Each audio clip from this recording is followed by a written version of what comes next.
vamos a ir a Maguncia, que hoy es Alemania. Maguncia. Maguncia, Mainz es el nombre que se utiliza hoy. Sí, Mainz. Hoy es Alemania, pero en el momento en que comienza esta historia era parte del Sacro Imperio Romano Germánico. Allí, en 1398, nace nuestro personaje de hoy, Johannes Gutenberg. Era hijo de un comerciante que se había cambiado el apellido. Ese no era el original. ¿Por qué? Porque huía de acreedores. Y la madre era hija a su vez de un tendero. Con esos antecedentes llega al mundo este muchacho que se hace experto en la fundición de oro. Pero pese a esos conocimientos, solo consigue un trabajo como herrero para el obispado local. Estudia luego en la Universidad de Erfurt y no se sabe nada más de él. Hasta que en 1434 aparece de la nada como platero en Estrasburgo, Francia. Está allí como platero y luego se asocia con 3 tipejos que le aportan monedilla, como diría mi abuelo, para que él pudiera fabricar, ¿saben qué? Espejos para los peregrinos. El espejo para el peregrino era casi un talismán, era algo importantísimo para ir hacia los lugares donde estaban las... lugares sagrados, justamente. No sabía. Los espejos eran muy importantes, pero eso no termina bien. Porque lo acusan de haberse robado metales. Le abren un juicio y en el expediente aparecen 3 palabras claves de algo que ya andaba rondando en su mente. Impresión, prensa y tipos, como yo les dije. Y como nos dijiste antes de venir. Luego de eso, se diluye el juicio, él se va nuevamente a Maguncia y consigue otro financista que le preste dinero para enfrascarse ya de lleno en su idea fija, que era modernizar la vetusta imprenta, en la que en esa época imprimir un libro era prácticamente un milagro y estaba totalmente adjudicado a los monjes, a los conventos, muy reducido, pero aparte te llevaba muchísimo tiempo hacer un solo libro. Así que él se enfrasca en eso y con sus conocimientos en metales, muy pronto lo va a lograr. Arma como capsulitas de madera y adentro moldea en metal cada una de las letras del alfabeto. ¡Qué espectacular! Luego Genio. arma un sistema para ponerlas todas juntas, pero de una manera tal que podrían ser movidas. Cada letra al lado de otra formaba una palabra y cada palabra al lado de una palabra, de otra palabra formaba páginas que a la vez formaban libros. El tipejo había logrado lo que quería. Iba a revolucionar el mundo con eso. Inventó la imprenta moderna, pero más precisamente los tipos móviles, que pronto ayudarían a que se multiplicaran los libros en el mundo y más que se duplicara la velocidad con la que se hacían estas impresiones, porque él hacía tiempo que estaba diciendo que eso era muy lento y además de mala calidad. Él, en ese momento, amigos, cambia el mundo. Imprime en 1454 la primera de sus Biblias, la Biblia latina, de la que haría unas 126, se conservan 46 hasta el día de hoy. Pero este chico, que era hijo de un comerciante que se había cambiado el apellido porque huía de sus acreedores, ahora era el inventor del siglo y yo me animo a decir, del milenio. Sí, sin duda. Había revolucionado el mundo y lo había cambiado para siempre. Y además tenía la gallina de los huevos de oro. Estaba en su mejor momento, tocando el cielo. ¿Con qué? Con sus tipos móviles. Sí.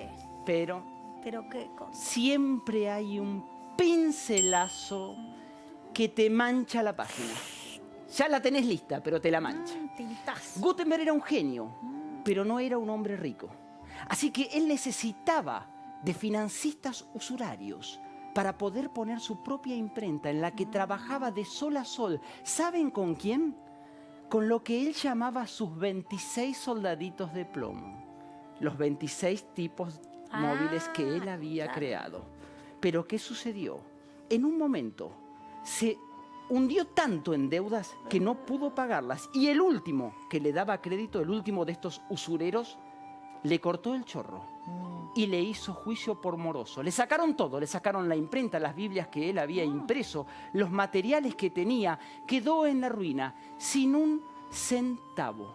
Y mientras miles en el mundo entero se hacían ricos gracias a su invento, Qué él injusticia. en 1468 murió. En la misma ciudad que lo vio nacer, Maguncia, centro del Sacro Imperio Romano Germánico. Y pobre. Arruinado, le tiraron unas monedas, un noble le tiró una ayuda y en sus últimos años casi ciego, Qué muy horror. mal por los trabajos que él había hecho en vida, muy sacrificado, Qué locura, ¿no? terminó, sí, arruinado y sin nada. Su Uno- imprenta uno de los Terrible, grandes uno inventores de la uno de los historia. grandes Gracias a él nombres leemos libros, del imagínate. milenio. Y bueno, Cóndor, tengo que ir necesariamente a Seré y preguntarte si, no sé, tuvieron un Gutenberg, un imprentero, Y en Seré estaba el Tero Aranda. Bien, ¿y qué hacía el No, al Tero Tero Aranda le decían lápiz hueco, ¿Por qué? porque no tenía ninguna mina. Y él tampoco tenía una imprenta.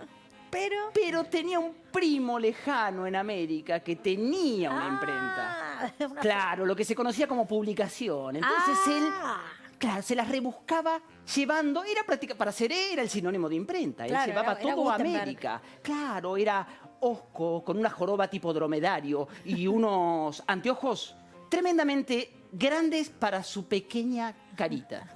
Vamos a ser redundantes en esto. Un carácter totalmente mal llevado, como garrafa bajo el brazo. Estaba siempre enojado, daba pocas indicaciones, pero él tenía una piezucha, una casa muy vieja y húmeda, llena de papeles y archiveros y cosas, porque él, claro, su tarea, su indescriptible tarea, Gaby, en un Seré de los años 60, Claro. era recoger lo que la gente necesitaba imprimir, llevárselo a su primo e imprimirlo en América.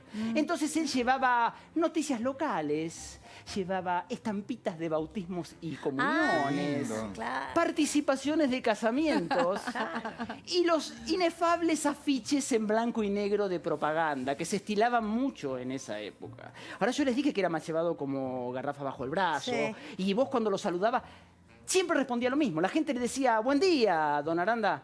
Buen día será para vos. Siempre contestaba la así, peor. hacía seña y que dejaran las cosas en la bandeja nomás. Sí, él encerrado en su casa, solo como loco malo, siempre solo, como abstraído del mundo. Su contacto con el mundo era lo que él mandaba imprimir, nada más. Andaba en Seré casi como un autómata. Ahora, él imprimía todas esas cosas y entre todas las que imprimía, yo les dije, también las propagandas para espectáculos. Y resulta que en esa época era muy común algo que se llamaba las embajadas. Las embajadas eran... Claro, eran espectáculos que se armaban con artistas que iban desde acá, desde Buenos Aires, consagrados. Podía ser Julio Sosa, D'Arienzo. Ah, Ese primeras estilo- figuras. Sí, como cuando Magaldi fue, que cuando venía en el Ah. tren la traía Evita, ese Sí. estilo de embajadas Bien. se hacía. Entonces, grandes artistas vos los podías ver en Seré, por ejemplo. En una sola jornada. Así que a él le iban a dar para hacer eso y le dieron para hacer justamente llevarlo a América. Llevó a América porque eso se repartía en los pueblos vecinos porque era un acontecimiento. En Seré no Sí, hacía falta claro. repartir esos afiches porque se anunciaba con la propaladora. Los afiches iban directo a otros pueblos. Entonces Claro. él ya imprimió, ¡pum!, mandó. Era espectacular porque el Club Lozón se lo había contratado, siempre para obtener algunos fondos con esos Sí. espectáculos para el fútbol. Entonces lo habían contratado, mandó, todo estaba perfecto, se habían quedado todo tranquilo, hasta que un domingo, una semana antes de que se tuviera que producir el espectáculo, empezó a caer gente de todos lados. De Cuenca, de Curarú, de Tejedor, No. del propio América, de todos Una lados. semana antes. Y porque el tipo había puesto el día mal. Ponele que era el 25, él te había tirado el 18. Así que no solo lo querían matar los del Club Los 11, sino los que se habían venido, porque se venían hasta en micro, Gaby. Claro. Esas embajadas eran espectaculares. Vos No. imaginate que podías escuchar Así a Julio como vamos Sosa, a ir nosotros en micro. igual que como vamos a ir nosotros. Así que Remis. lo querían matar, fue un escándalo. Pero a pesar de todas estas vicisitudes, el Gutenberg de Seré iba a tener más chances, como siempre sabemos, Sí. porque aparte él tenía línea directa con este primo que a él le imprimía directamente en América. Así que ya está. Así que un día llega, un día de tantos, llega el viejo Ventura, hombre muy respetado en Seré.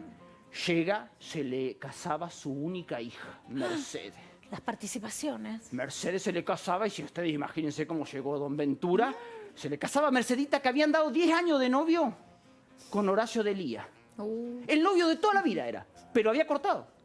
Y ahora se casaba con Ricardo Toledo. ¿Con otro? ¿Y cómo pasa? Se pelean y al bueno, toque sí, con el sí. próximo, el segundo engancha. Sí. El segundo es como la caña. Claro, el Practica y segundo al agarró. segundo no se le Así que escapa. se casaba ahora con Toledo. Entonces el tipo dice, mire, por favor, sáqueme del paso, que ando apurado, y a mí la patrona me ha encargado esto. Hágame las participaciones, por ahí, haciendo seña como él era nomás, el viejo Aranda. Sí, Tiro. sí. Sí, vaya, el mate que ahí vaya. Así que siguió.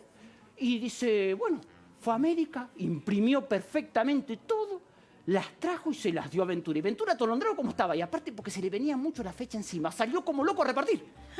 ¿Ni las leyó? No, salió él porque era algo que le habían encargado las mujeres a él. La hija y la mujer. Así que empezó a repartir. Y al otro día, claro, en Seré, la gente medio que no entendía nada. Y ya medio Miraba, que a ¿no? Mercedita miraban raro.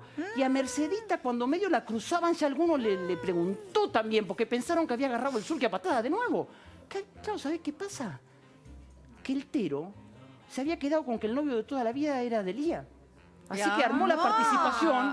Horacio de Lía y Mercedes Ventura. Invitan a usted. Claro, fue un escándalo. Mercedita, un ataque de nervios, se tuvo Y que sí, posponer el obvio. casamiento porque no había forma de hacer las nuevas participaciones a tiempo. Ay, Cambiaron no, de no, fecha no, por Tuvieron eso. que posponerlo porque Fíjate no había qué te tiempo para hacer pasa. nada, así que cambiaron aparte el ataque de nervios. Qué suerte que no las mandaron. El enojo del viejo Ventura que se presentó colorado así, hecho fuego, a reclamarle al Tero. Y el Tero, como yo les dije que era mal llevado, dice, ¿qué culpa tengo yo si andan cambiando de novio a cada rato esta? Tenía razón. de Le echó la alguna culpa al manera. otro. Le echó la culpa. Como suele pasar. Sí, y ¿no? aparte, a partir de ese momento, al Tero ya no le dijeron más Tero, ni tampoco lápiz hueco. No, le pusieron otro sobrenombre por esto que le había pasado. Le pusieron Pata y Lana Chambón. Pata de Pata de lana chambón. Sí, porque se le armó lío con el novio. Claro, directo, Claro, claro. directo. Y a Mercedita también la cargaban después, ¿eh? Y bueno, porque sí, después se le- casó con el que quería, con el que se debía casar. Claro. Pero cuando recibieron las participaciones verdaderas, Con el novio anterior. la gente le decía a Mercedita, la primera impresión es la que vale. No, pobre Mercedita. Bueno, Pobre tipa. hoy me quedé con, para el glosario, con mal llevado como garrafa. Abajo el brazo. Ah, está Claro, bien. no se Está puede bueno. llevar La garrafa que es claro. toda Es dificilísimo. Imposible la Es casi hasta garrafa. difícil llevarla del mango. Sí, es pesada. Bien. Sí, Cuando tenés estaba una vacía, variante no. de esa. Tenés Cuando una variante. estaba Me ha vacía, llevado ¿cuál? como sandía bajo el brazo. mal llevado como Y sandón, pero lápiz garrafa. hueco me gusta también, sí. Sí. No tiene mina. Lápiz hueco porque no tiene minas. No tiene mina. Ese me gusta Bien. para... Garrafa y lápiz hueco. Sí, yo me anoto Sí. porque algún día las voy a poder usar o no. Sí, siempre se pueden usar. Es como los tipos móviles. Vos lo podés ir metiendo, echando. Sí. Me contaron una anécdota, pero que yo no sé si será verdad, acerca justamente de los tipos móviles, que viste que mayúscula y minúscula en inglés se dice uppercase y lowercase, y no sé, que alguien verifique del otro lado, porque estaban unas en un cajón más arriba y las otras en otro cajón más abajo y se buscaban en distintas ubicaciones. ¿Será verdad? Y de ahí eso? quedó. Yo lo había escuchado, ¿eh? ¿Vos Altas habías y bajas. escuchado? Sí. Altas y bajas. ¿Será? Sí, ¿Tendrá porque que ver? es raro, ¿Será ¿por verdad? qué no? ¿Altas Sí. y bajas, mayúsculas y minúsculas? Claro. Ah, claro. Sí. Porque Sí. se buscaban las mayúsculas arriba y las Y minúsculas sí, abajo. hay que ver si será verdad. Si ustedes saben, nos pueden mandar algún tweet a hashtag lo que el día se llevó y nos enteraremos. Gracias, Cóndor.